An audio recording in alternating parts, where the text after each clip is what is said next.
Hello students, आज आप हमारे वीडियो पे BBA सेकेंड सेमेस्टर हिंदी के व्यापर का सारांश और एक वाक्य पढ़ने जा रहे हैं। इस रत्नगर्भा भूमि पर हा देव, ऐसी दीनता है शोच्य कृषि से कम नहीं, व्यापार की भी हीनता। जिस देश के वाणिज्य की सर्वत्र धूम मची रही, क्या प्रमुखापेक्षी नहीं है आज पद पद पर वही। एक सारांश। कवि भारत की समृद्ध भूमि की दुर्दशा पर दुख प्रकट करते हुए कहते हैं कि यह देश, जो कभी व्यापार और कृषि में समृद्ध था, आज दयनीय स्थिति में है। पहले जिस देश के वाणिज्य की ख्याति पूरे विश्व में थी, वह आज पर निर्भर हो गया है। कृषि की तरह व्यापार भी अब कमजोर हो चुका है, जिससे देश की स्वायत्तता पर संकट आ गया है। कवि इस गिरावट को लेकर चिंता व्यक्त करते हैं और आत्मनिर्भर बनने की आवश्यकता पर बल देते हैं। अब रख नहीं सकते स्वयं हम लाज भी अपनी हो, रखते विदेशी वस्त्र उसको, सभ्य हैं हम क्यों न हो। करती अपेक्षा आप अपनी पूर्ण, जो जितनी जहावह जाती उतनी ही समुन्नति प्राप्त करती है वहा दो। सारांश। कवि कहते हैं कि अब हम अपनी मर्यादा और स्वाभिमान की रक्षा भी नहीं कर पा रहे हैं। हम विदेशी वस्त्रों को अपनाकर खुद को सभ्य मानने लगे हैं, लेकिन जो समाज या जाति अपनी आवश्यकताओं को स्वयं पूरा करने में सक्षम होती है, वही उन्नति करती है। इसलिए यदि हमें समृद्धि और आत्मनिर्भरता प्राप्त करनी है, तो विदेशी वस्तुओं की जगह स्वदेशी वस्तुओं को अपनाना होगा। जो वस्तु देखो, made in England, Italy, Germany, Japan, France, America व अन्य देशों की बनी होकर सजीव मनुष्य हम निर्जीव से हैं हो रहे, घर में लगाकर आग अपने बेखबर हैं सो रहे। 3 सारांश। कवि कहते हैं कि आज हमारे चारों ओर केवल विदेशी वस्तुएं ही दिखाई देती हैं, जो England, Italy, Germany, Japan, France, America और अन्य देशों में बनी होती हैं। हम जीवित मनुष्य होते हुए भी निर्जीव जैसे हो गए हैं, क्योंकि हमने अपनी स्वदेशी वस्तुओं को छोड़ दिया है। हम अपने ही घर को बर्बाद कर रहे हैं, लेकिन फिर भी इससे अनजान और बेखबर बने हुए हैं। कवि स्वदेशी अपनाने और आत्मनिर्भर बनने की आवश्यकता पर जोर देते हैं। कुल नारियां जिनको हमारी हैं करों में धारती, सौभाग्य शुभ चिन्ह जिनको है सदैव विचारती, वे चूड़ियां तक हैं विदेशी देख लो, बस हो चुका भारत स्वकीय सुहाग भी परकीय करके खो चुका। सारांश। कवि भारतीय महिलाओं के पारंपरिक सौभाग्य चिन्हों पर बात करते हुए कहते हैं कि जिन चूड़ियों को हमारी स्त्रियां अपने सुहाग का प्रतीक मानती हैं, वे भी अब विदेशी बन गई हैं। यह दर्शाता है कि भारत ने न केवल अपनी स्वदेशी वस्तुओं को छोड़ दिया है, बल्कि अपने सांस्कृतिक और पारंपरिक मूल्यों को भी विदेशी प्रभाव में खो दिया है। कवि इस स्थिति को अत्यंत दुखद मानते हैं और स्वदेशी अपनाने की आवश्यकता पर जोर देते हैं। वे तुच्छ सुइया भी विदेशी जो न हमको मिल सकें तो फिर पहनने के हमारे वस्त्र भी क्या सिल सकें। माचिस विदेशी हम न लें तो फिर अंधेरे में रहें, हैं क्षुद्र छड़िया तक विदेशी और आगे क्या कहें। 5 सारांश। कवि कहते हैं कि हमारी निर्भरता इस हद तक बढ़ गई है कि छोटी छोटी चीजें जैसे सुइया तक विदेशी हो गई हैं। यदि हमें विदेशी सुइया न मिलें तो हम अपने वस्त्र भी नहीं सिल सकते। यहाँ तक कि हमारे रोजमर्रा के जीवन में उपयोग होने वाली माचिस और छोटी छड़ियाँ भी विदेशी हैं। ये स्थिति अत्यंत चिंताजनक है। कवि यह दर्शाते हैं कि यदि हम पूरी तरह से विदेशी वस्तुओं पर निर्भर हो गए तो हमारा स्वावलंबन समाप्त हो जाएगा। इसलिए स्वदेशी वस्तुओं को अपनाने की आवश्यकता है। केवल विदेशी वस्तु ही क्यों, अब स्वदेशी हैं कहा, वह वेशभूषा और भाषा सब विदेशी हैं। यहाँ गुण मात्र छोड़ विदेशियों के हम उन्हीं में सन गए, कैसी नकल की, वाह हम नक्काल पूरे बन गए 6 सारांश। कवि कहते हैं कि अब केवल वस्तुएं ही नहीं, बल्कि हमारी वेशभूषा और भाषा भी विदेशी हो गई है। हमने विदेशियों के केवल बाहरी आचरण और दिखावे को अपनाया है, लेकिन उनके गुणों को नहीं। हम अपनी संस्कृति और मूल्यों को भूलकर सिर्फ उनकी नकल कर रहे हैं। यह अंधानुकरण हमारी पहचान को खत्म कर रहा है और हमें पूरी तरह पर निर्भर बना रहा है। गर्दब बना था सिंह उसकी खाल को पाकर कभी, पर सिंह कैसे गुण कहा, हंसने लगे उसको सभी। इस भांति के नर पुंगों की क्या यहाँ बढ़ती नहीं, पर हाय काले भाल पर लाली कभी चढ़ती नहीं। 7 सारांश। कवि एक कथा के माध्यम से बताते हैं कि कभी एक गधे ने शेर की खाल पहन ली थी, लेकिन उसमें शेर जैसे गुण नहीं थे, इसलिए सभी ने उसका मजाक उड़ाया। इसी तरह आज के कई लोग विदेशी आचरण और पहनावे को अपनाकर खुद को श्रेष्ठ दिखाने की कोशिश कर रहे हैं, लेकिन उनमें असली गुणों और आत्मनिर्भरता का अभाव है। कवि कहते हैं कि जैसे काले माथे पर लालिमा नहीं चढ़ सकती, वैसे ही केवल बाहरी नकल करने से कोई महान नहीं बन सकता। आत्मसम्मान और स्वदेशी संस्कृति को अपनाना ही सच्ची प्रगति का मार्ग है। संप्रति स्वदेशी की हमें है गंध भी भाती नहीं, खस, केवड़ा, बेला, चमेली चित्त में आती नहीं। मस्तक न लेवेंडर, बिना अब मस्त होता है हो। बस शौक पूरा हो, हमारा देश उजड़ क्यों न हो। 8 सारांश। कवि कहते हैं कि वर्तमान समय में हमें स्वदेशी वस्तुओं से कोई लगाव नहीं रहा। पहले जिन खस, केवड़ा, बेला और चमेली की सुगंध से हमारा मन प्रसन्न होता था, अब वे हमारी पसंद में भी नहीं रहीं। इसके बजाय हम विदेशी इत्र जैसे लेवेंडर के बिना खुद को अधूरा महसूस करने लगे हैं। कवि व्यंग्यात्मक रूप से कहते हैं कि यदि हमारी यह दिखावटी शौकीन प्रवृत्ति पूरी हो रही है, तो फिर देश का उजड़ जाना भी स्वाभाविक ही है। यह पंक्तियां स्वदेशी वस्तुओं के प्रति घटते प्रेम और विदेशी चीजों के प्रति अंधानुकरण पर तीखा प्रहार करती हैं। सब स्वाभिमान डुबो चुके जो पूर्व प्रावार में आश्चर्य है, हम आज भी हैं जी रहे संसार में। किंवा इसे जीना कहें तो फिर कहे मरना किसे। जीता कहा है वह, नहीं है ध्यान कुछ अपना जिसे। 9 सारांश। कवि कहते हैं कि हम अपना स्वाभिमान पूरी तरह खो चुके हैं, मानो उसे भूतकाल की लहरों में डुबो दिया गया हो। यह आश्चर्य की बात है कि हम अब भी संसार में जीवित हैं, जबकि हमने अपनी अस्मिता और आत्मसम्मान छोड़ दिया है। वे प्रश्न करते हैं कि क्या इसे वास्तव में जीना कहा जा सकता है। यदि कोई व्यक्ति अपनी पहचान, संस्कृति और स्वदेशी भावना को भूल चुका है, तो वह सजीव होते हुए भी मृत के समान है। कवि स्वाभिमान और आत्मनिर्भरता की ओर लौटने का आह्वान करते हैं। आती विदेशों से यहाँ सब वस्तुएं व्यवहार की, धनधान्य जाता है यहाँ से, यह दशा व्यापार की। कैसे ना फैले दीनता, कैसे ना हम भूखों मरें, ऐसी दशा में देश की भगवान ही रक्षा करें। 10 सारांश। कवि भारत की दयनीय व्यापारिक स्थिति पर चिंता व्यक्त करते हुए कहते हैं कि हमारे देश में उपयोग की जाने वाली लगभग सभी वस्तुएं विदेशों से आ रही हैं, जबकि हमारा धन और संपत्ति विदेशों की ओर जा रही है। इस असंतुलित व्यापार के कारण देश गरीबी और भूखमरी की चपेट में आ रहा है। कवि प्रश्न करते हैं कि ऐसी परिस्थिति में दीनता, गरीबी और भूख कैसे ना फैले। अंत में वे देश की इस संकटपूर्ण स्थिति से मुक्ति के लिए भगवान से प्रार्थना करते हैं कि वे भारत की रक्षा करें। जिस वस्तु को हम दूसरों को बेचते हैं, 1 में लेते उसी को 20 में है डूबकर अविवेक में।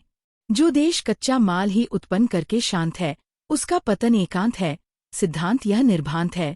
11 सारांश। कवि भारत की आर्थिक दुर्बलता और अविवेकपूर्ण व्यापार नीति पर कटाक्ष करते हैं।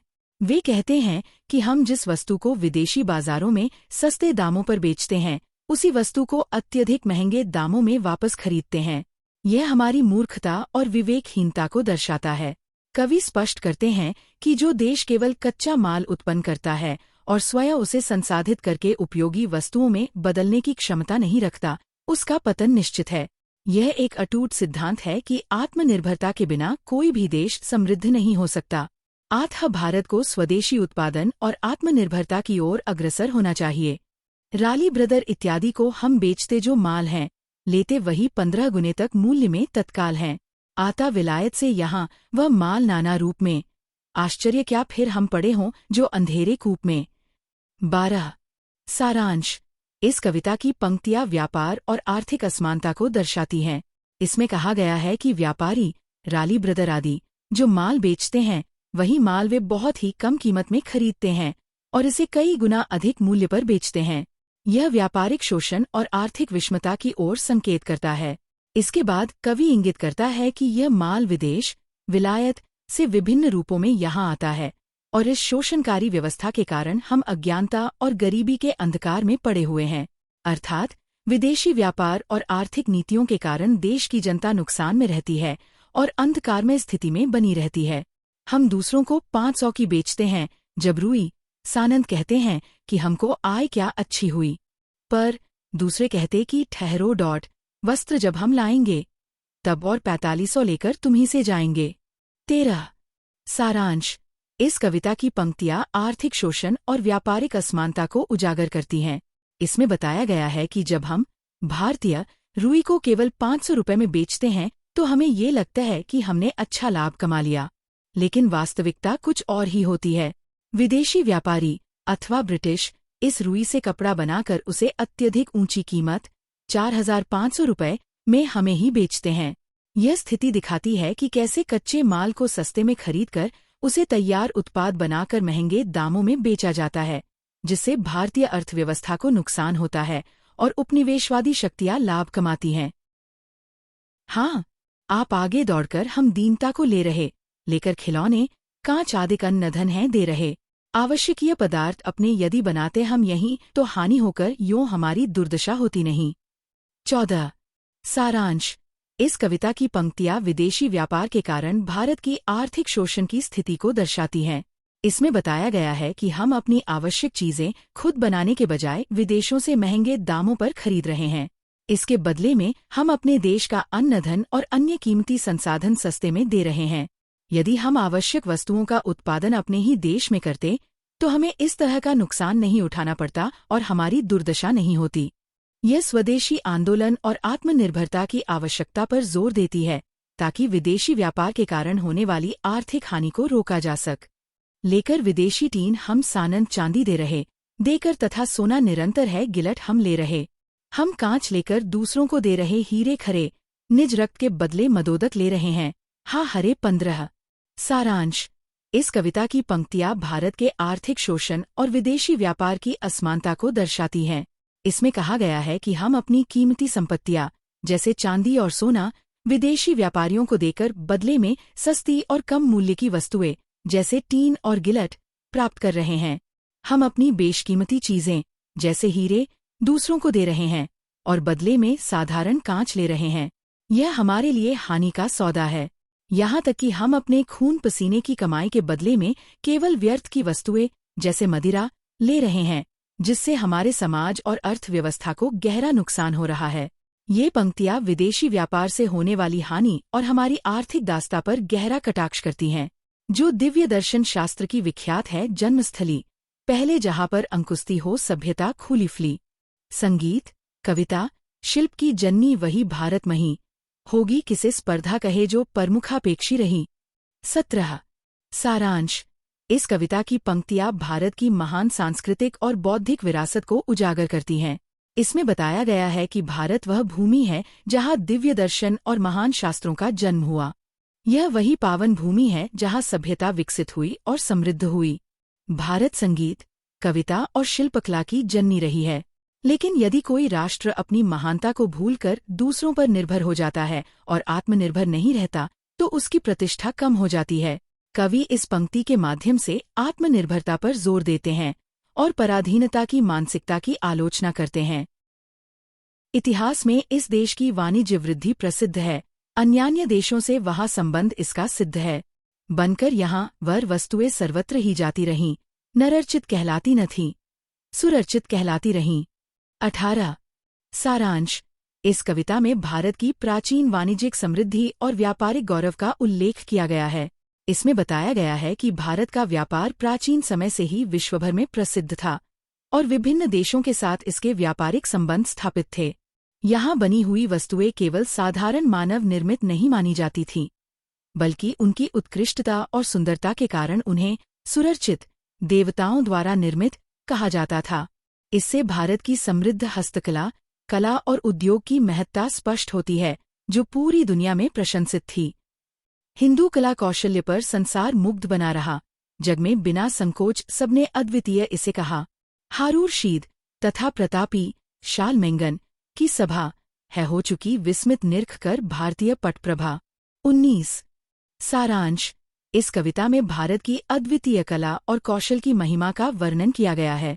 भारत की कला इतनी विलक्षण थी कि पूरे संसार को उसने मोहित कर रखा था और इसे अद्वितीय माना जाता था। इतिहास में दर्ज उदाहरणों के अनुसार प्रसिद्ध खलीफा हारू अल रशीद और महान सम्राट चार्लमैग्ने जैसे शक्तिशाली शासक भी भारतीय वस्त्रों और कला की भव्यता को देखकर विस्मित रह गए थे। यह भारत की उत्कृष्ट हस्तकला, विशेष रूप से वस्त्र निर्माण और शिल्पकला की महानता को दर्शाता है, जिसकी विश्वभर में प्रशंसा होती थी। सब वस्तुएं उपहार के ही योग्य बनती थीं। यहाँ संसार में होती उन्हीं की मांग थी देखी जहा। तब तो अतुल वैभव रहा, त्रुटि थी ना कोई आय में। सच है कि रमती है रमा वाणिज्य में, व्यवसाय में। 20 सारांश। इस कविता में भारत की प्राचीन समृद्धि और व्यापारिक वैभव का वर्णन किया गया है। इसमें बताया गया है कि भारत में बनी वस्तुएं इतनी उत्कृष्ट होती थीं कि वे उपहार देने योग्य मानी जाती थीं और पूरे संसार में उनकी मांग बनी रहती थी। उस समय भारत में अपार संपत्ति थी और व्यापार से होने वाली आय में कोई कमी नहीं थी।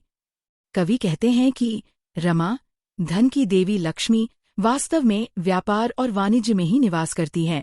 अर्थात जब किसी देश का व्यापार समृद्ध होता है तभी वहां धन संपत्ति टिकती है।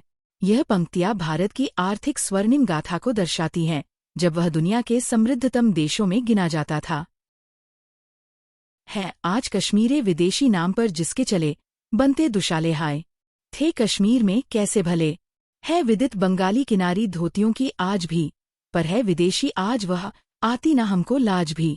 21 इस कविता में भारत की पारंपरिक वस्त्र निर्माण कला और विदेशी प्रभाव के कारण उसकी दुर्दशा का चित्रण किया गया है। पहले कश्मीर अपनी बेहतरीन दुशालों, शालों के लिए प्रसिद्ध था, लेकिन अब वे विदेशी नामों से बेचे जा रहे हैं, जिससे हमारी विरासत और पहचान धुंधली पड़ गई है। इसी तरह बंगाल की प्रसिद्ध किनारी वाली धोती, जो कभी भारतीय हस्तकला का गौरव थी, अब विदेशी बन चुकी है। कवि अफसोस जताते हैं कि हमें इस स्थिति पर कोई शर्म या चिंता नहीं है। ये पंक्तियां भारतीयों की उदासीनता पर कटाक्ष करती हैं और स्वदेशी वस्त्रों को पुनः अपनाने की प्रेरणा देती हैं। ढाके, चंदेरी आदि की कारीगरी अब है कहाँ? हाँ, आज हिंदू नारियों की कुशलता सब है कहाँ? थी वह कला या क्या कि ऐसी सूक्ष्म थी, अनमोल थी। 100 हाथ लंबे सूत की बस आध रत्ती तोल थी 22। इस कविता में भारत की विलुप्त होती पारंपरिक वस्त्रकला और हस्तशिल्प पर शोक व्यक्त किया गया है। पहले ढाका, चंदेरी आदि स्थानों की बारीक और उत्कृष्ट कारीगरी विश्वभर में प्रसिद्ध थी, लेकिन अब वह कला लुप्तप्राय हो चुकी है। कवि विशेष रूप से हिंदू नारियों की कुशलता की ओर ध्यान दिलाते हैं, जो कभी सूक्ष्म और अनमोल वस्त्र बनाने में निपुण थीं। यह कला इतनी अद्भुत थी कि 100 हाथ लंबे धागे का वजन मात्र आधी रत्ती, बहुत हल्का, होता था। इससे भारत की प्राचीन वस्त्र निर्माण कला की बारीकी और उत्कृष्टता का पता चलता है, जो अब विदेशी प्रभाव और आधुनिक बदलावों के कारण खत्म होती जा रही है। रखा नली में बांस की जो थान कपड़े का नया आश्चर्य, अंबारी सहित हाथी उसी से ढक गया।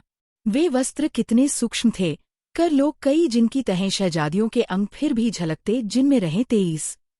इस कविता में भारत की प्राचीन वस्त्रकला की अद्भुत सूक्ष्मता और बारीकी को दर्शाया गया है।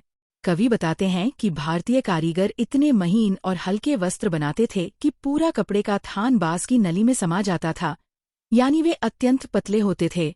इतना ही नहीं, इन वस्त्रों की बारीकी का यह आलम था कि जब एक हाथी को उसकी अंबारी, पीठ पर सवारी की सीट सहित ढका गया, तब भी कपड़े का भार न के बराबर था। ये वस्त्र इतने पारदर्शी होते थे कि यदि उन्हें कई तहों में भी रखा जाए, तो भी शहजादियों, राजकुमारियों के शरीर की आभा झलकती रहती थी। यह वर्णन भारत की वस्त्र निर्माण कला की अतुलनीय श्रेष्ठता को दर्शाता है, जिसे विदेशी प्रभाव और समय के साथ भुला दिया गया। थे मुग्ध वस्त्रों पर हमारे अन्य देशी सर्वथा, यूरोप के ही साहबों की हम सुनाते हैं कथा। वे लोग वस्त्रों को यहाँ के थे सदैव सराहते, निज देश के पट मुफ्त में भी थे न लेना चाहते 24। इस कविता में भारतीय वस्त्रों की उत्कृष्टता और उनकी वैश्विक ख्याति का वर्णन किया गया है। कवि बताते हैं कि भारत के वस्त्रों की खूबसूरती और गुणवत्ता पर अन्य देश पूरी तरह मोहित थे। यूरोप के प्रतिष्ठित व्यक्ति, साहब, भी भारतीय वस्त्रों की प्रशंसा करते थे। वे इन्हें इतना पसंद करते थे कि अपने देश में बने कपड़ों को भले ही वे मुफ्त में मिलें, लेना भी नहीं चाहते थे। इससे ये स्पष्ट होता है कि भारतीय कपड़ा उद्योग कितना उन्नत था और इसकी गुणवत्ता विश्वभर में सर्वोच्च मानी जाती थी। जिस भांति भारतवर्ष का व्यापार नष्ट किया गया, कर से तथा प्रतिरोध से जिस भांति भ्रष्ट किया गया, वर्णन वृथा है उस विषय का। सोचना अब है यही किस भांति उसकी वृद्धि हो, जैसी कि पहले थी रही। इस कविता में भारत के व्यापार को नष्ट करने की प्रक्रिया और उसके पुनर्निर्माण की आवश्यकता पर जोर दिया गया है। कवि बताते हैं कि भारत का समृद्ध व्यापार कैसे विभिन्न करों और प्रतिरोधी नीतियों के माध्यम से कमजोर और भ्रष्ट कर दिया गया। हालांकि इन अत्याचारों का वर्णन करने से कोई लाभ नहीं। अब सोचने की जरूरत इस बात पर है कि भारत के व्यापार को दोबारा उसी ऊंचाई पर कैसे पहुंचाया जाए जैसी कि उसकी पूर्व में स्थिति थी। ये पंक्तियां स्वदेशी आंदोलन और आत्मनिर्भरता की ओर प्रेरित करती हैं, ताकि भारत फिर से आर्थिक रूप से समृद्ध बन सके। फर्स्ट मेन अंक के प्रश्न एवं उत्तर। 1. कवि भारत की दयनीय स्थिति की तुलना किससे करते हैं? उत्तर, कृषि की हीनता से। 2. कवि के अनुसार कौन सी वस्त्र धारण कर लोग स्वयं को सभ्य समझने लगे हैं? उत्तर, विदेशी वस्त्र। 3. कवि के अनुसार जो जाति अपनी आवश्यकताओं को स्वयं पूरा करती है उसे क्या प्राप्त होता है? उत्तर, समुन्नति, उन्नति। 4. कवि ने किन देशों की बनी वस्तुओं के उपयोग पर चिंता जताई है? उत्तर, England, Italy, Germany, Japan, France, America आदि। 5. कवि ने भारतीय महिलाओं के किस पारंपरिक आभूषण के विदेशी होने पर दुख व्यक्त किया है? उत्तर, चूड़ियाँ। 6. यदि हमें विदेशी सुइयां न मिलें तो किस कार्य में बाधा आ सकती है? उत्तर, वस्त्र सिलने में। 7. कवि के अनुसार यदि हम विदेशी माचिस न लें तो हमें किस स्थिति का सामना करना पड़ेगा? उत्तर, अंधेरे में रहना पड़ेगा। 8. कवि ने किस वस्तु के विदेशी होने पर क्षुद्र छड़िया शब्द का प्रयोग किया है? उत्तर, माचिस। 9. कवि के अनुसार भारतीयों ने विदेशियों के किस पहलू की नकल की है? उत्तर, वेशभूषा और भाषा। 10. शेर की खाल पहनने वाला कौन सा जानवर था? उत्तर, गधा। 11. गधे के शेर की खाल पहनने पर लोग उसे देखकर क्या करने लगे? उत्तर, हंसने लगे। 12. कवि ने भारतीयों की मानसिकता की तुलना किस जानवर से की है? उत्तर, गधे से। 13. काले भाल पर लाली कभी चढ़ती नहीं का क्या अर्थ है? उत्तर, केवल बाहरी नकल से कोई महान नहीं बन सकता। 14. कवि ने भारत की किस समस्या पर विशेष जोर दिया है? उत्तर, स्वदेशी वस्तुओं को छोड़कर विदेशी वस्तुओं पर निर्भरता। 15. कवि ने भारतीयों को क्या अपनाने की सलाह दी है? उत्तर, स्वदेशी वस्तुओं और आत्मनिर्भरता को अपनाने की। 16. कवि के अनुसार अब हमें किसकी सुगंध अच्छी नहीं लगती? उत्तर, खस, केवड़ा, बेला, चमेली। 17. कौन सा विदेशी इत्र अब मस्तक पर लगाना आवश्यक हो गया है? उत्तर, लेवेंडर। 18. कवि के अनुसार हमने अपना स्वाभिमान कहाँ डुबो दिया है? उत्तर, भूतकाल की लहरों में। 19. कवि के अनुसार अपनी अस्मिता खो देने वाला व्यक्ति किसके समान है? उत्तर, मृत व्यक्ति के समान। 20. आज भारत में अधिकांश उपयोगी वस्तुएं कहाँ से आती हैं? उत्तर, विदेशों से। 21. कवि के अनुसार भारत से क्या विदेशों में जा रहा है? उत्तर, धन और धान्य। 22. विदेशों से आयातित वस्तुओं के कारण देश में कौन सी समस्या बढ़ रही है? उत्तर, गरीबी और भूखमरी। 23. कवि ने देश की रक्षा के लिए किससे प्रार्थना की है? उत्तर, भगवान से। 24. हम जिस वस्तु को विदेशों को बेचते हैं उसे कितने गुना महंगे मूल्य पर खरीदते हैं? उत्तर, 20 गुना महंगे मूल्य पर। 25. कौन सा देश पतन की ओर बढ़ता है? उत्तर, जो केवल कच्चा माल उत्पन्न करता है। 26. जो देश आत्मनिर्भर नहीं होता उसका क्या होता है? उत्तर, पतन निश्चित होता है। 27. हम किसे कम दाम में बेचते हैं और फिर उसी को कई गुना महंगे मूल्य पर खरीदते हैं? उत्तर, कच्चा माल। 28. विदेशों से आयातित वस्तुएं यहाँ कैसे रूप में आती हैं? उत्तर, विभिन्न रूपों में। 29. कवि के अनुसार विदेशी व्यापार के कारण भारतीय जनता किस स्थिति में पड़ी हुई है? उत्तर, अज्ञानता और गरीबी के अंधकार में। 30. कवि किस बात पर आश्चर्य प्रकट करते हैं? उत्तर, कि इतनी हानि सहने के बाद भी हम विदेशों पर निर्भर हैं। 31. हम रुई को कितने रुपए में बेचते हैं? उत्तर, 500 रुपए में। 32. विदेशी व्यापारी रुई से बना कपड़ा हमें कितने रुपए में बेचते हैं? उत्तर, 4500 रुपए में। 33. हम किन वस्तुओं के बदले में खिलौने और कांच खरीदते हैं? उत्तर, अन्न और धन के बदले। 34. यदि हम आवश्यक वस्तुएं खुद बनाते तो हमें क्या नहीं होती? उत्तर, आर्थिक हानि और दुर्दशा। 35. हम चांदी देकर बदले में क्या ले रहे हैं? उत्तर, विदेशी टीन। 36. हम सोना देकर क्या प्राप्त कर रहे हैं? उत्तर, गिलट, नकली धातु। 37. हम हीरे देकर बदले में क्या ले रहे हैं? उत्तर साधारण कांच। 38 भारत किन कलाओं की जननी रहा है? उत्तर संगीत, कविता और शिल्पकला। 39 भारतीय वस्त्रों को क्या कहा जाता था? उत्तर सुरचित, देवताओं द्वारा निर्मित। 40 भारत की कला से कौन से विदेशी शासक प्रभावित हुए थे? उत्तर हारू अल रशीद और शानमेंग चालमैग्ने। 41 भारतीय वस्त्रों की क्या विशेषता थी? उत्तर वे इतने बारीक थे कि शहजादियों के शरीर झलकते थे। 42 कश्मीर पहले किस वस्त्र के लिए प्रसिद्ध था? उत्तर दुशालों, शालों के लिए। 43 बंगाल किनारी वाली धोती के लिए प्रसिद्ध था, लेकिन अब यह किसकी बन चुकी है? उत्तर विदेशी। 44 ढाका और चंदेरी किसके लिए प्रसिद्ध थे? उत्तर सूक्ष्म और अनमोल वस्त्रों के लिए। 45 100 हाथ लंबे धागे का वजन कितना होता था? उत्तर आधी रत्ती। 46 भारतीय कपड़े इतने महीन होते थे कि वे किसमें समा जाते थे? उत्तर बांस की नली में। 47 भारतीय वस्त्रों से हाथी की क्या ढकी जा सकती थी? उत्तर अंबारी, पीठ पर सवारी की सीट। 48 यूरोप के लोग भारतीय वस्त्रों को कैसा मानते थे? उत्तर अद्वितीय और सर्वश्रेष्ठ। 49 यूरोप के लोग अपने देश के वस्त्र मुफ्त में भी क्यों नहीं लेते थे? उत्तर क्योंकि भारतीय वस्त्र उनसे बेहतर थे।